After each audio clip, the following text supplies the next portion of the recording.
Les voy a salir el letrero de la grabación. Bueno, esta clase se llama Aromaterapia para perros senior.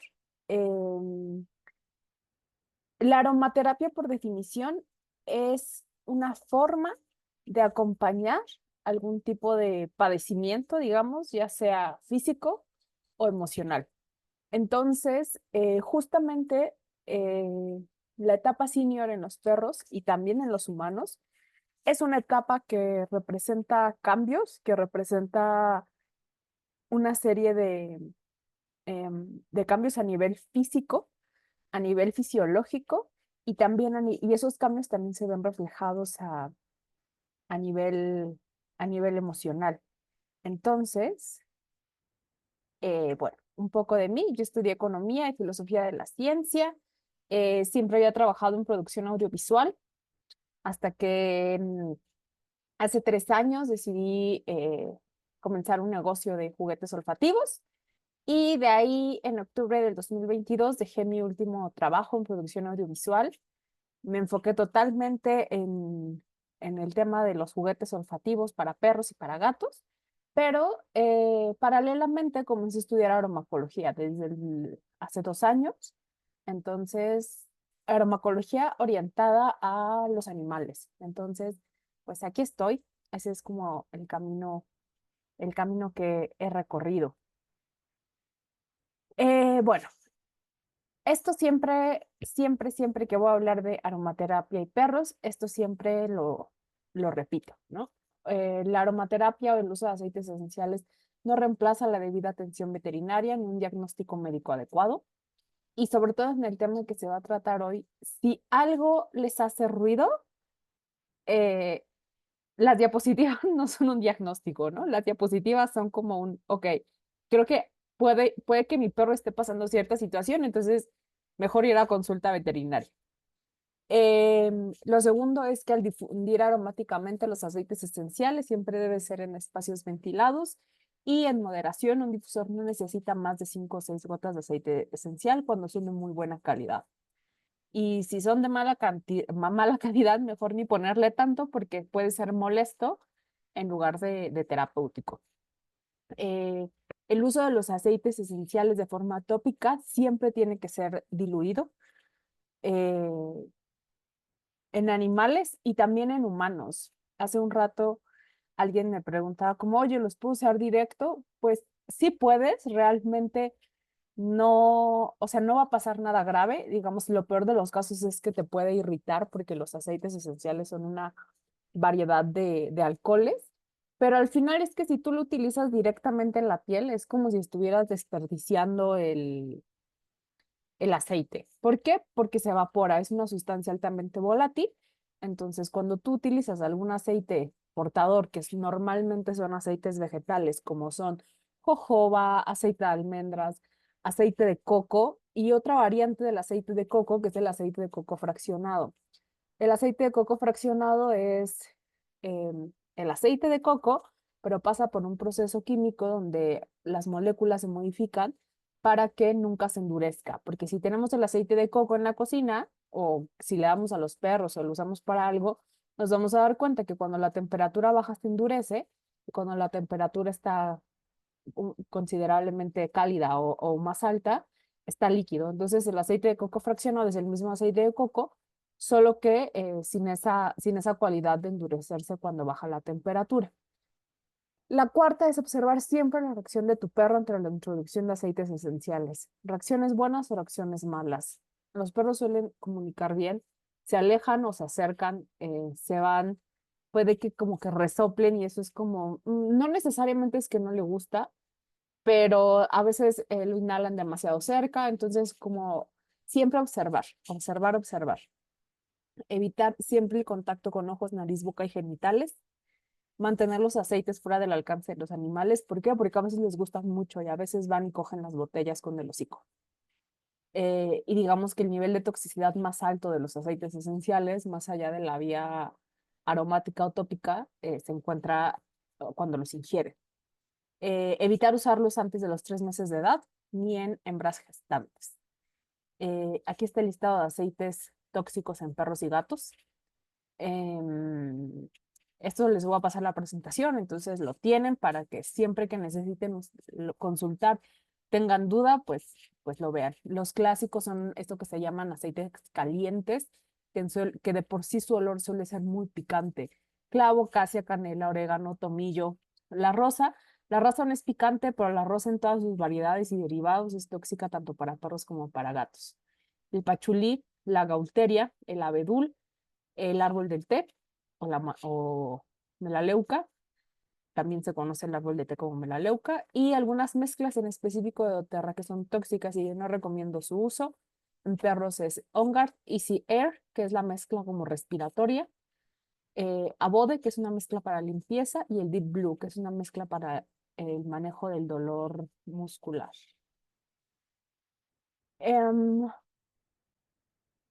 ¿Cuándo un perro es viejo? Esto varía en función de del tamaño, de la raza y de la tipología. Normalmente se considera que un perro viejo es entre los 7 y los 10 años. Los perros, entre más grandes sean, por ejemplo, un gran danés mm, envejece primero que un perro más pequeño, como un chihuahua, y esto tiene que ver también con que la esperanza de vida de un gran danés es menor que la de un chihuahua o algunos otros perros de razas pequeñas. Que hay factores que determinan eh, el envejecimiento también. Así como nosotros, por ejemplo, la gente que tiene trabajos muy arduos a veces suele envejecer más pronto a pesar de tener la misma edad. ¿Cuántas veces no nos ha pasado que es alguien de 60 años y dices, ¿cómo puede tener 60 años y parece de 40? Bueno, pues hay factores como la alimentación, el estrés, el ritmo de vida, el ejercicio excesivo. Estos factores son determinantes de la calidad de vida y por tanto también van a determinar el envejecimiento y el tipo de envejecimiento que van a tener. Digamos que es como desde que nace un perro, se está forjando la vejez que va a tener. ¿Qué sucede? Pues la vida se vuelve más lenta, la digestión también se vuelve más lenta. Eso los hace más propensos a tener frío, a ser más vulnerables a los cambios de temperatura. El Bocho, que es el perro de mi hermana y mi papá, tiene 13 años y ahora baja un poquito la temperatura y se pone a ladrar porque quiere que le pongan el suéter. Disminuyen los sentidos, empiezan a aparecer enfermedades, digamos, que son producto del tipo y de la calidad de vida que han tenido y en general son más sensibles sensorialmente, pueden presentar como cierta incomodidad en sonidos que antes no les molestaban, los estímulos visuales, ciertos estímulos visuales les pueden parecer molestos, o sea, todos sus sentidos se ven como, si bien también decrecen, también se ven alterados.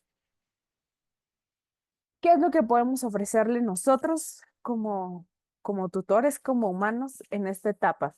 Pues acompañamiento siempre, eh, atención veterinaria adecuada y oportuna, estar atentos al ritmo de vida que necesita. ¿Esto qué quiere decir?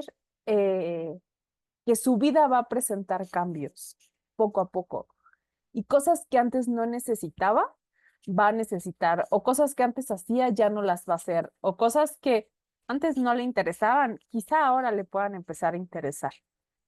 Digamos que a nivel etológico hay muchísimos cambios que tienen que ver con la cuestión fisiológica, pero que se ven reflejadas en el comportamiento. Hay que empezar a exigir poco y descansar mucho. Y por exigir poco, si bien un perro adulto es totalmente funcional, hay que considerar que no podemos mantener quizá el mismo nivel de exigencia. Y sobre todo, por ejemplo, en perros que suelen tener como entrenamiento constante, como un ritmo de vida intenso, incluso de ejercicio, que suelen sacarlos a correr, la verdad es que es un buen momento para reconsiderar si es necesario para su vida que lo sigan haciendo. Y eso no quiere decir que no necesiten actividad física, eso quiere decir que es un proceso de adaptación en el que sus necesidades en este momento van a ser diferentes a las que eran hace unos años. ¿Qué es lo que pasa en el cerebro de un perro senior? Va más lento, hay menos neuronas y menos neurotransmisores, pero es un cerebro que funciona y funciona bien. Y funciona de acuerdo a lo que un perro necesita en esa etapa de su vida. Eh, el sistema nervioso central se ve afectado, sí, pero funciona. Va a disminuir el aprendizaje y la memoria a corto plazo. ¿Esto qué quiere decir? Seguramente, o sea, un ejemplo de esto es verlo como un poco con los ojos humanos. Muchas veces nuestros abuelos no se pueden acordar de si en la mañana regaron las plantas o no, pero sí se pueden acordar de todas sus aventuras juveniles, ¿no? Y aventarte una historia de cuando, aventarse una historia de cuando tenían 20 años con lujo de detalles, pero no pueden recordar si esta mañana sacaron la ropa de la lavadora, ¿no? O sea, cosas como muy concretas, no las recuerdan, pero sigue existiendo la memoria a largo plazo. Disminuye el autocontrol y el razonamiento. ¿Esto qué quiere decir? Que estas exigencias que a veces solemos tener con nuestros perros, pues por más que nosotros las exijamos, van a desaparecer. Y no es que no te entiendan y no es que tu perro no te escuche, es que simplemente no le importa. O sea, él ya no está para soportarte. Él ya no está para que le digas, oye, no, pero tú ya comiste 2 premios, ya comiste 2 masticables. Bueno, sí, pero quiero otro. Ya no hay más. No, no, dame otro. Y probablemente, y se vuelven mucho más gritones, mucho más ladradores, mucho más exigentes. Y eso es una cuestión propia de la edad, ¿no? O sea, yo creo que también las personas que hemos convivido con adultos mayores, eh, te das cuenta que ya no es tan fácil negociar con ellos. Lo quieren porque lo quieren y lo quieren ahora. Y exactamente lo mismo pasa con nuestros perros. Em, ¿Qué sucede? Eh, Paulatinamente y en función de la calidad de vida que ha tenido un perro, eh, sí o sí se va a presentar algún grado de deterioro cognitivo. Perros que han tenido como una vida tranquila, que no suelen vivir con demasiada ansiedad ni demasiado estrés, que han tenido una buena alimentación, que la alimentación es de verdad es fundamental. em, Van a empezar, o sea, es diferente el tipo de envejecimiento que tiene un perro en buenas condiciones que un perro que un perro que vivió en malas condiciones. Seguramente perros que fueron rescatados de la calle a una edad adulta van a presentar muchos mayores problemas de salud. Entonces, hay algo, digamos, hay una condición médica que se conoce como el síndrome de disfunción cognitiva.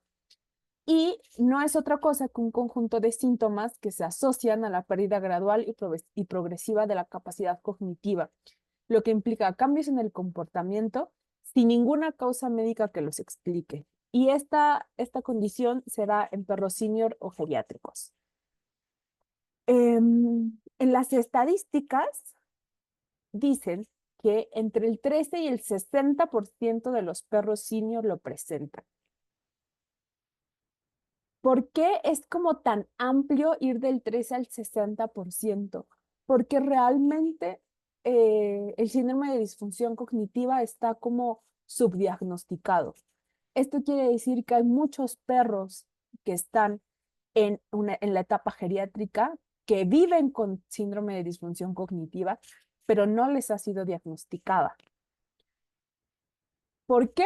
Pues porque obviamos y normalizamos ciertas cosas. Ah, pues se la pasa echado el perro porque ya está viejo. Ah, pues ya se orina dentro de la casa porque ya está viejo. Ah, no quiere comer porque ya está viejo. Ah, se la pasa ladrando a la ventana porque ya está viejo. Y digamos que en parte sí, hay varios comportamientos que sí están asociados simplemente a la etapa. Sin embargo, eh, Cuando se ve como en su conjunto el panorama de una serie de comportamientos que está teniendo un perro, ahí es cuando se puede clasificar como que el perro tiene síndrome de disfunción cognitiva. Y este síndrome tiene distintos grados, que van desde síntomas leves a medios y moderados hasta súper altos.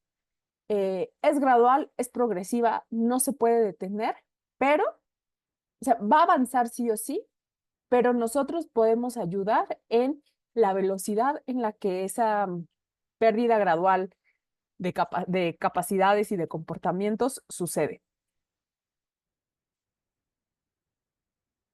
¿Qué, qué factores determinan el síndrome? El sexo, al parecer hay más hembras castradas que presentan el síndrome. Em, la dieta, lo que les decía, la alimentación es crucial. Y es tan crucial que los perros que tienen síndrome de disfunción cognitiva, cuando empiezan a tener suplementación en la alimentación, hay una mejora considerable, lo cual nos lleva a pensar, aunque todavía no está, digamos, como es estricta y científicamente demostrado, que entre mejor sea la alimentación de un perro antes de entrar a la etapa geriátrica, muchas menores van a ser el deterioro cognitivo que presente. El otro factor súper importante es la microbiota intestinal. Perros que tienen mala alimentación, que tienen alergias, que tienen una serie de problemas asociados a la microbiota, van a desarrollar el síndrome de manera más considerable. Y los perros que viven con estrés y ansiedad. Sin embargo, no hay nada claro aún. Es complejo porque no es una enfermedad que se diagnostique como podría diagnosticarse, no sé, la Ehrlichia o cualquier otra enfermedad, como con una prueba de sangre y que diga positivo o negativo y entonces hay que hacer esto. Todo es muy reciente, realmente la investigación al respecto es, es de unos años para acá, pero digamos que el ojo sí está en la dieta y en la microbiota intestinal. Esto, esto no podemos controlarlo. O sea, el sexo de un perro es lo que es y el estado reproductivo muchas veces también es lo que es, porque castrar o no castrar no siempre es una decisión que nosotros tomamos. Muchas veces adoptamos un perro y ya está castrado. Entonces, digamos que ahí no hay mucho por hacer. En lo que sí tenemos injerencia es en la alimentación y en el control de los niveles de estrés y ansiedad y en la microbiota intestinal.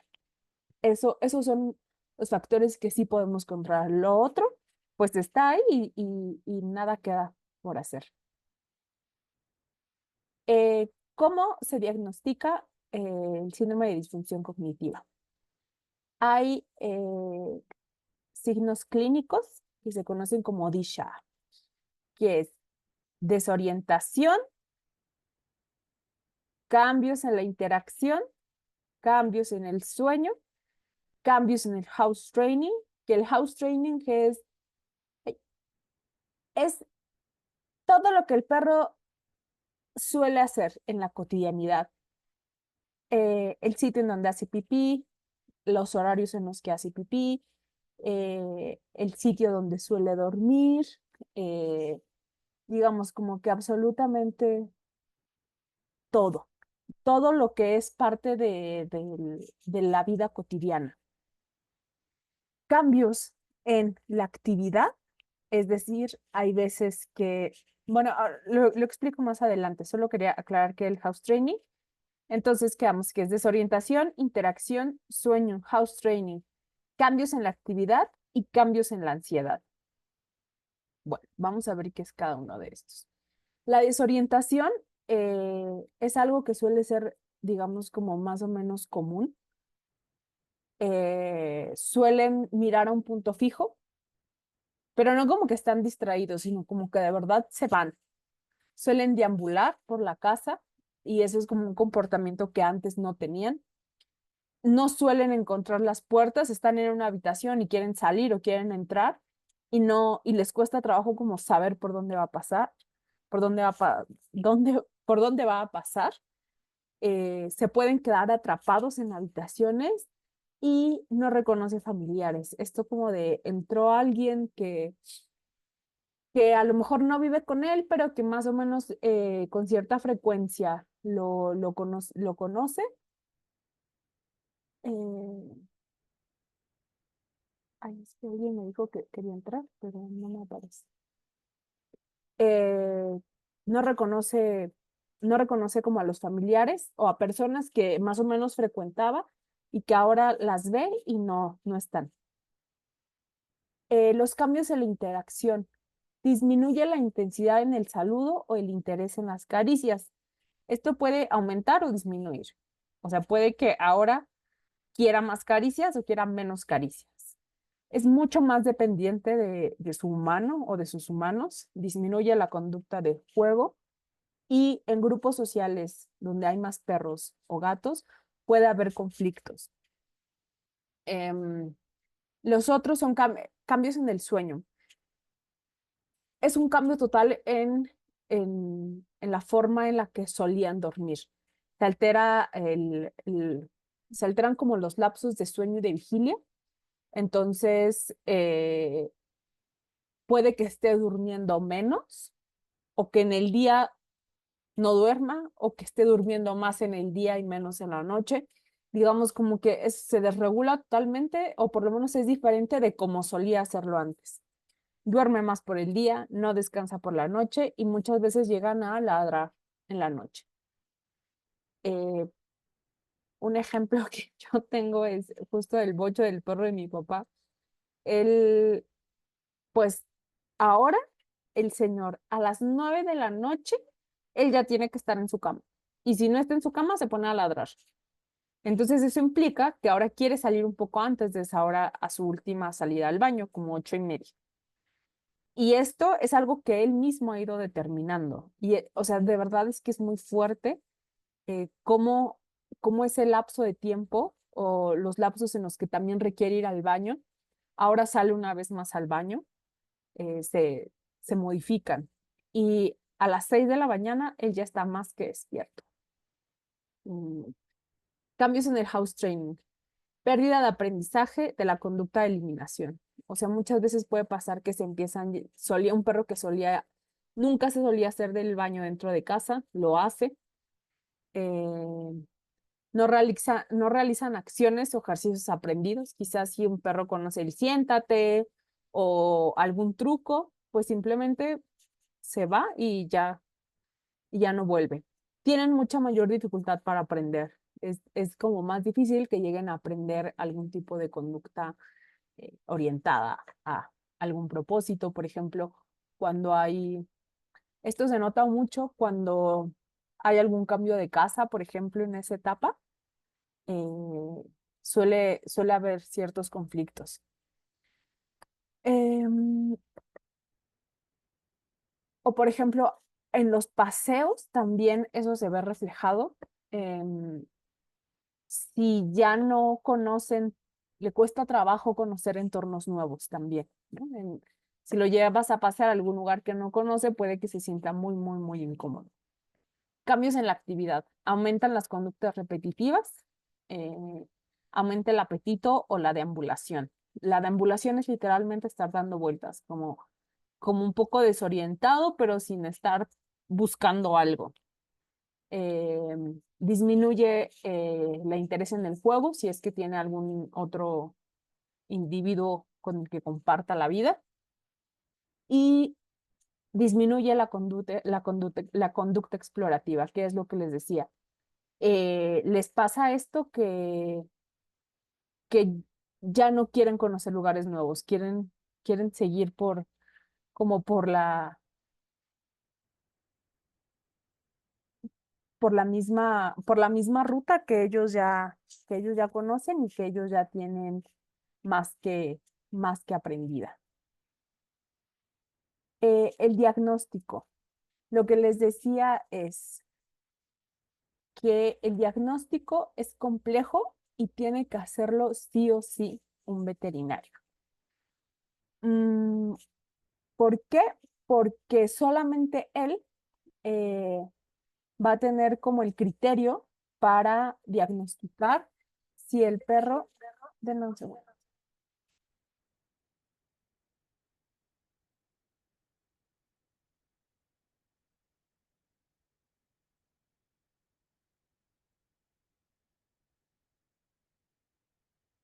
Solamente él va a tener el criterio para diagnosticar si es que el perro eh, está está, digamos, en este proceso de disfunción cognitiva. ¿Por qué? Porque no hay un estudio único en el que se pueda detectar que el perro está pasando por esto. Realmente se le llama un diagnóstico excluyente.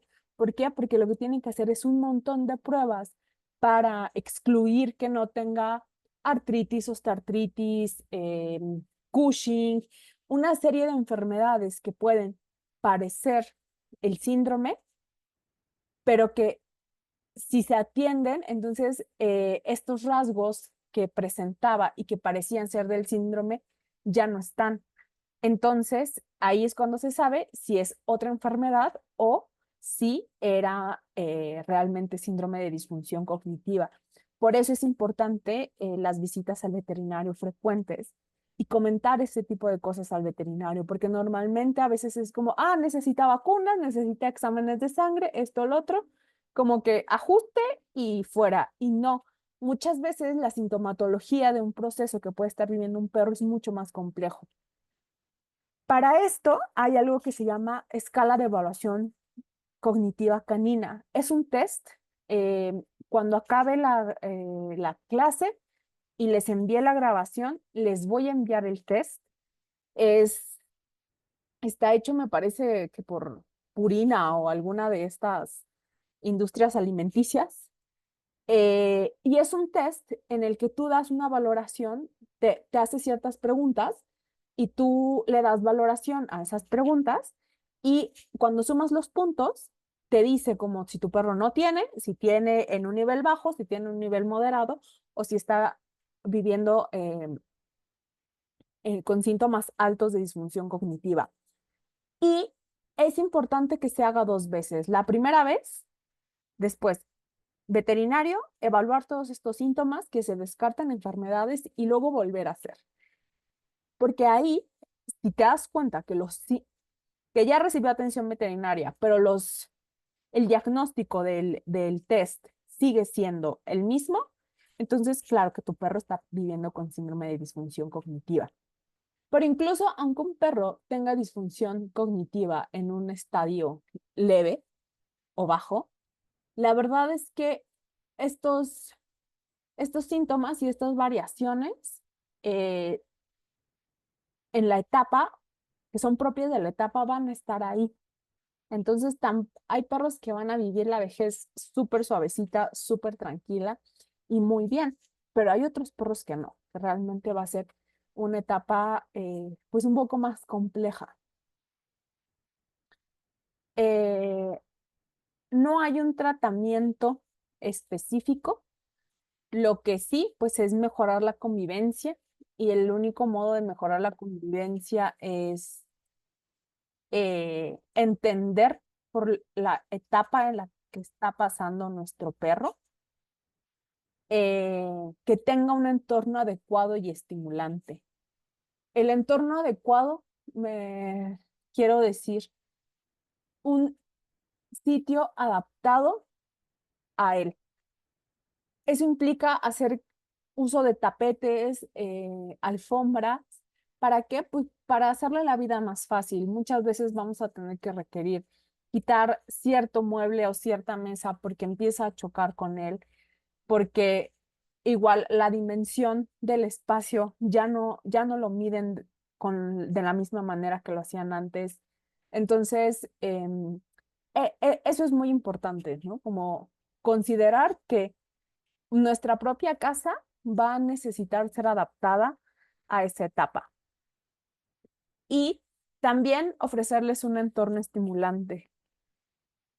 El uso de juguetes interactivos de alfombras olfativas o de tapetes de olfato, pero sí es importante, pero siempre como en una medida adaptada a sus necesidades, a sus intereses, a sus capacidades. ¿Por qué? Pues porque ya no va a tener la misma inquietud y ya no va a estar lo que les mencionaba de los neurotransmisores. La dopamina es el neurotransmisor que nos hace sentir estimulados por una recompensa, ¿no? Básicamente, la dopamina, pues es el neurotransmisor que hace que a los humanos nos gusten las drogas, ¿no? Porque son como súper estimulantes. Y en los perros, la comida se puede presentar también como una forma de droga eh, por el estímulo que representa. Entonces, muchas veces ya no van a estar interesados en comida. Entonces, como, o sea, ¿tú quieres que yo te haga un truco para que me des un premio? No, gracias, no me interesa el premio ni el truco, chao, y se van. Entonces, siempre sí es importante que tengan eh, como este tipo de estimulación mental, pero adaptada a sus intereses y también reconociendo que hay días que no van a querer hacer nada. O sea, a mí con el bocho, con el perro de mi papá me pasa, hay días que está como súper feliz, súper contento y va y agarra los juguetes y busca premios y le encanta, pero hay días que se echa y me mira con cara de, ay, no, mira, búscalo tú y me lo vas dando. Entonces, ¿qué tengo que hacer? Pues agarrar el juguete y donde esté el premio, se lo ofrezco. Y le encanta y se pone muy feliz porque también es, o sea, se ha vuelto súper exigente en los horarios. Entonces, después de desayunar, le toca hacer búsquedas o sabe que más bien le toca masticación. Entonces, exige ese tipo de cosas, aunque no tenga muchas ganas de hacerlo, igual lo exige, pero espera que tú le ayudes. Y la otra parte súper importante es la alimentación. Eh, la alimentación y la correcta suplementación puede implicar una mejora considerable en el estado o en el estadio más bien del síndrome de disfunción cognitiva. Entonces, hay que echar como mucho el ojo en eso. Y claro, el tratamiento veterinario, o sea, las enfermedades a esa edad como que brotan. Y si no es una cosa, es otra. Entonces, tener como cierto control veterinario es fundamental. Ahora bien, ¿por qué la aromaterapia va a ser útil en esta etapa? Por tres motivos. La disminución del estrés, porque estrés y ansiedad van a detonar y van a hacer que incrementen eh, las características del síndrome. Aliviar las molestias físicas, porque si aunado a todas las características del síndrome, además un perro es muy posible que iba con dolor por artritis u osteoartritis, necesita apoyo ahí.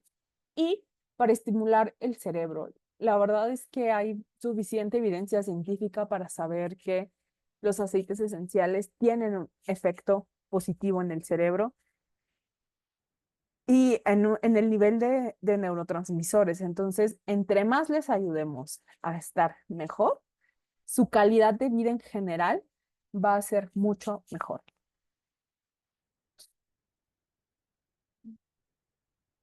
Bueno, les tengo 5 propuestas de aceites esenciales que me parecen muy útiles en esta etapa. Primero es el vetiver. El vetiver, hasta antes de que yo lo conociera, yo pensaba que era una madera. Y el vetiver no es una madera. No sé si conozcan el lemongrass, el zacate limón o el limoncillo, como sea, que es como un tipo de pasto súper largo, súper alto, medirán como más de 1,5 metros. Y el vetiver es algo muy parecido a ese pasto, como esos arbustos, es como un arbusto de pastos largos, pero el vetiver lo extraen de la raíz de esa planta que se llama Vetiveria cyanoides. Em, Tiene un olor terroso, como a humedad, pero como ese olor que te da el bosque cuando está húmedo, como un poco incluso a hongo. Y bueno, me pareció súper interesante porque mientras buscaba literatura sobre el vetiver, Lo están utilizando muchísimo en ingeniería medioambiental, porque al parecer las raíces del vetiver tienen como son capaces de filtrar las aguas. Entonces, en donde los siembren y donde echan raíces, el agua que pase por esas raíces puede ser filtrada y eso es muy importante para la investigación medioambiental sobre la limpieza de aguas. Entonces, pues es una planta potentísima. eh, sí, sí, sí parece ser un olor amaderado, pero a mí me recuerda más a algo muy húmedo. Eh, Tiene tres características que lo hacen súper útil para esta etapa de nuestros perros. La primera es que reduce el estrés y la ansiedad, lo cual es necesario en este momento de la vida. Y además, entre menos estrés y ansiedad, aumenta la capacidad de concentración y la memoria. Tiene propiedades antioxidantes, es decir, que es capaz de proteger al cerebro del daño oxidativo. ¿Esto qué es? Pues, ¿a qué me refiero con daño oxidativo?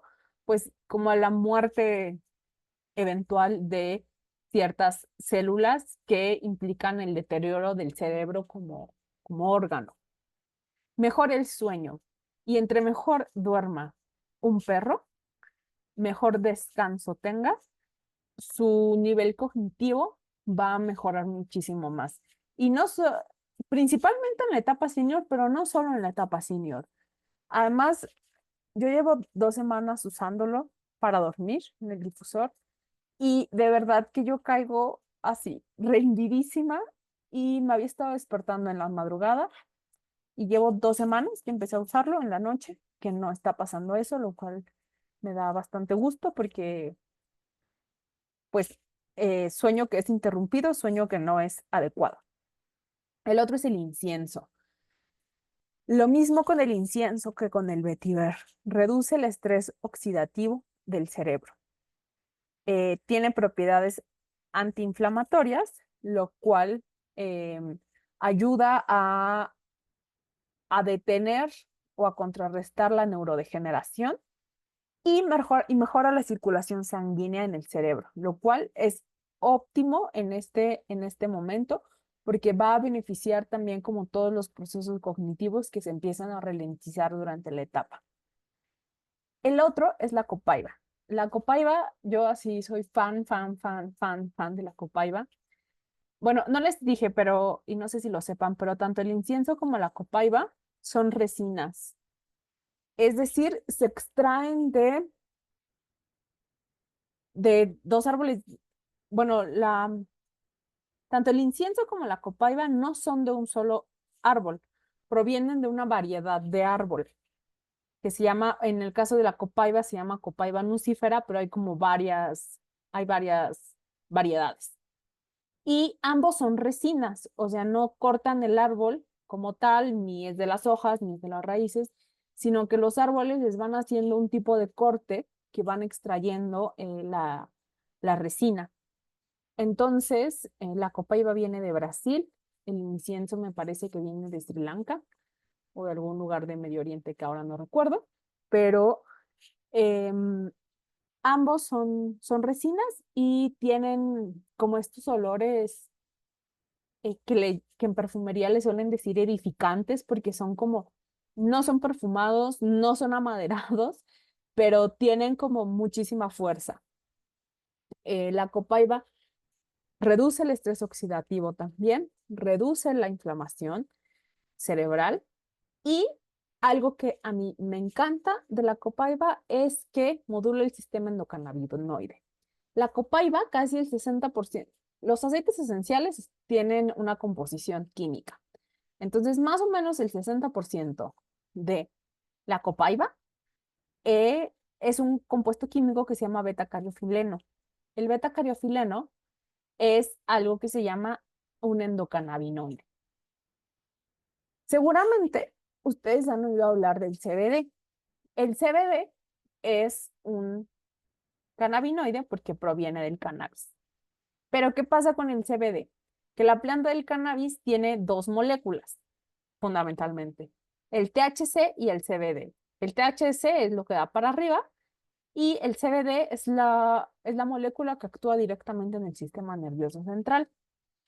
Entonces, la copaiba tiene exactamente la misma función que el CBD, pero nunca tuvo el THC. O sea, como tal, una vez que se obtiene la copaiba es beta-cariofileno, tiene la misma función en el sistema nervioso central y eso implica que tiene efectos neuroprotectores, disminuye la ansiedad al ir directamente al sistema nervioso central y por lo tanto va a mejorar la cognición. Y ahorita regreso al romero, los puse en desorden, pero bueno, el otro que es muy útil es la cananga. La cananga hay una flor que es como un tipo de lirio que se llama ylang ylang y de la misma flor, pero de variedades diferentes, se obtiene de uno el ylang ylang y del otro la cananga. Tienen un aroma floral muy fuerte, muy potente, que hay a gente a la que no le gusta, a mí me encanta. Pero, aunque son de la misma planta, tienen propiedades diferentes, tienen una composición química diferente. El ylang ylang se usa muchísimo en cosmética porque además para la piel tiene efectos muy, muy beneficiosos. Pero la cananga, al igual que la copaiba, la mayor parte de su composición química es beta-cariofileno. ¿Esto qué va a implicar? Que su actuación va a ser del mismo modo que la copaiba en el sistema nervioso central, lo que va a hacer que los niveles de ansiedad disminuyan y mejoren el sueño e incluso tengan incidencia en el manejo del dolor. Y es lo que hace que me encanta de la copaiba, porque si tienes un perro que está en etapa geriátrica, o sea, para mí es indispensable tenerla. ¿Por qué? Porque seguramente pues, hay una probabilidad muy alta en la que tenga artritis u osteoartritis o algún tipo de enfermedad articular en el que la copaiba te va a venir súper bien y además estás estimulando su sistema nervioso central. Entonces, la cananga además es segura en perros y en gatos y les encanta. Ahora sí, el romero. La verdad es que el romero es una joya. Recientemente ha estado habiendo muchísima investigación científica alrededor del romero, porque incluso se está utilizando como antioxidante en las croquetas de los perros. La verdad es que es increíble las propiedades que está teniendo o los usos que está teniendo en la industria alimenticia. Y estos beneficios también se ven como en el bienestar tanto de nosotros como de los perros. Mejora la circulación sanguínea, lo que hace que llegue más sangre al cerebro, lo que mejora el oxígeno, lo que mejora los nutrientes y la absorción de los nutrientes y también va a mejorar el sueño. Va a reducir el estrés oxidativo. Ya les estoy diciendo que lo están utilizando en la industria alimentaria, entonces, o sea, no es lo mismo a nivel neural, fisiológicamente no es lo mismo un producto alimenticio que nuestro cerebro. Sin embargo, la propiedad se conserva. Y algo muy importante es que nos ayuda a modular los neurotransmisores. Algo que yo les decía es que parte de la etapa senior es que hay una variación de los neurotransmisores muy fuerte. Entonces, es esta pérdida de neurotransmisores lo que nos lleva normalmente a perder la memoria y el aceite de romero em, actúa sobre un neurotransmisor que se llama acetilcolina, que está involucrado con la memoria y el aprendizaje. Entonces, básicamente esos 5 a mí me parece que son fundamentales. ¿Necesitamos los 5? No, necesitamos uno y necesitamos actuar, ¿no? O sea, comenzar a acompañar esta etapa en nuestros perros, estos procesos. Y la verdad que los testimonios de la gente siempre son como, se lo puse y se durmió, está descansando mejor, cojea menos en el caso de los perros que tienen dolor y que comienzan a usar la copaiba. Entonces, los efectos existen. em, Como dice alguien que conozco, los aceites esenciales funcionan porque se usan. Y tal cual. Si empezamos a utilizarlo, vamos a empezar a ver mejoras. ¿Van a curar una enfermedad? No. ¿Van a salvar a nuestro perro de la disfunción cognitiva? No. ¿Por qué? Pues porque ya les decía que los factores que llevan a que un perro desarrolle el síndrome son muy grandes, son muy amplios, pero si está presentando ya ciertos síntomas, claro que podemos ayudarlos, claro que podemos acompañar esta etapa y encima también nos vemos beneficiados nosotros de los efectos de la aromaterapia. Antes de irme, les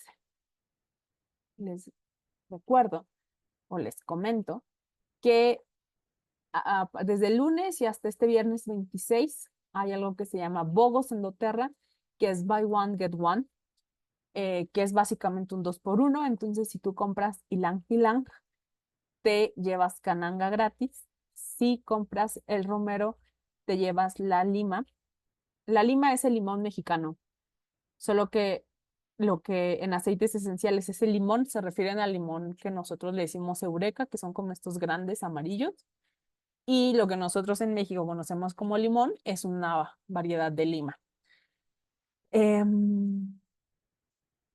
Otro que es Purify, que es como una mezcla para limpieza.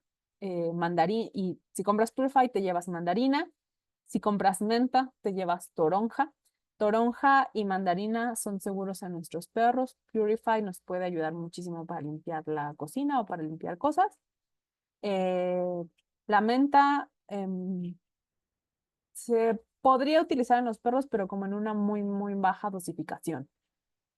La otra mezcla es el Aroma Touch, que a mí me encanta utilizarla después de hacer ejercicio.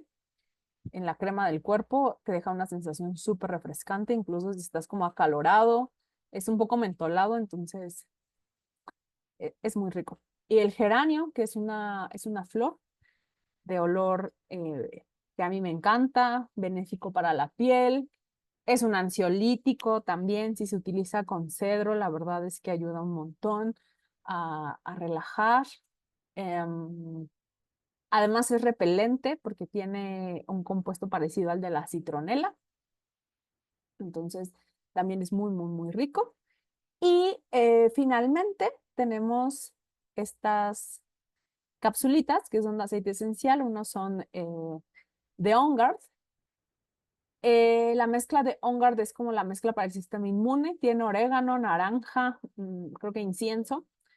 Y las otras son las perlitas de Mighty Mint, que es una mezcla de distintas variedades de menta, entonces son súper refrescantes del aliento o después de una comida pesada.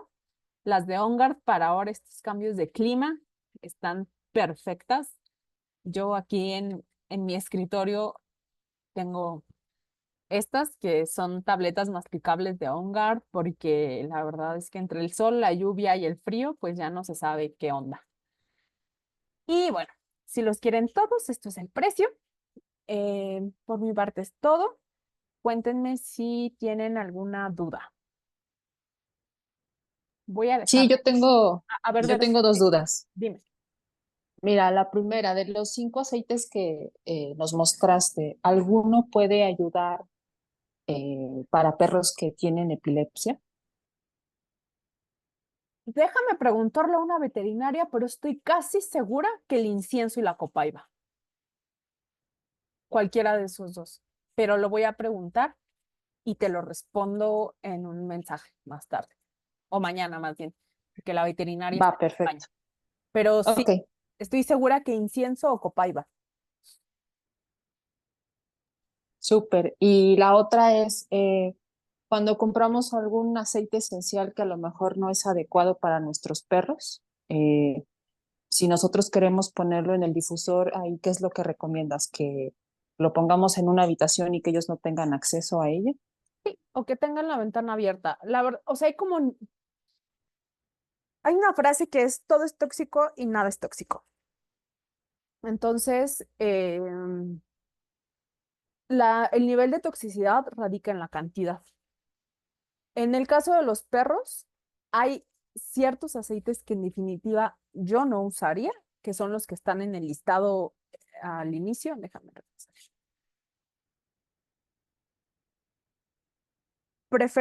Si están cerca, prefiero no usarlos. Hay algunas, digamos que asegúnes, por ejemplo, la menta. Si es una gota de menta en el difusor y va mezclada con otro aceite esencial, bueno, podría ser. O el eucalipto también, por eso no está como en esta lista. Sí son aceites que mejor evitar usar, pero digamos que esto que está en esta lista, yo en definitiva no uso si están los perros. Claro, si vas a poner, por ejemplo, la mezcla de On Guard, que particularmente tiene un alto contenido en orégano y tiene tomillo, porque ambos tienen un compuesto que se llama carbacrol, que es un antibiótico potentísimo. Entonces, si yo quisiera o estuviera yo enferma en un nivel en el que sí me parece necesario usarlo, lo pondría en mi recámara, donde los perros no estén mientras esté el difusor funcionando, y abriría ventanas. Y ya que vayan a entrar a la recámara, que esté como ya no esté funcionando el difusor y que esté bien ventilado. Al final hay una ventaja y es que como los aceites esenciales son compuestos volátiles, se difunden en el ambiente bastante rápido. Entonces, yo haría eso. O sea, hay como ciertos que digo, bueno, un poquito no pasa nada. Por ejemplo, el Aromatoch que les decía, el Aromatoch tiene menta, pero como está mezclado con otros aceites, o sea, por cada gota de Aromatoch que tú utilices, te estás llevando una pequeña partecita apenas de menta. Entonces, eso hace que no sea riesgoso. Pero de los de esta lista, yo la verdad me los ahorraría a nivel tanto difusor como, y mucho menos tópico, ¿no? Perfecto, gracias. De nada. Pues bueno, les agradezco mucho que se hayan conectado en estos días lluviosos. Les voy a mandar la grabación, les voy a mandar la presentación para que siempre tengan esta lista de aceites tóxicos y les voy a mandar el cuestionario.